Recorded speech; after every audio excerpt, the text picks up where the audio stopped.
So yun, magandang hapon sa ating lahat mga idol. Bali, ikawi lang natin galing Imana. Bali, nagsama kami ni Idol John tapos si Bro Bin. Si Idol John, yun, minalas.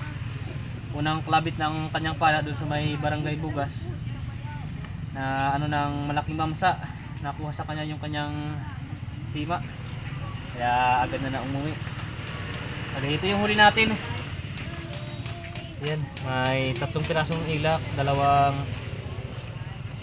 bayarungon, tapos triggerfish, bigay emperor, tapos emperor fish, isang bluefin naman. Ayos na. Timbangin natin itong mga first class natin na isda.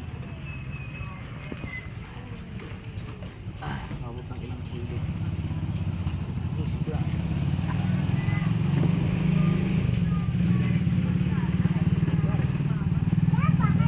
Mahigit na 4 na kilo.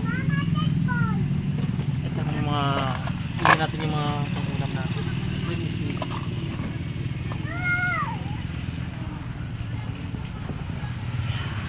Walang seaport. Ayos na, may mahigit 5 kilo tayo na sa kabuuan. Nahuli natin. May mahigit 1,000 pesos naman tayo mga idol na kikitain. Sa malaking blessing yan, malaking tulong na para sa pang araw-araw natin na pangailangan. Ayun, tabi lang sa susunod na update natin. God bless po sa ating lahat. Sana makadinig ulit tayo sa susunod natin umana. God bless.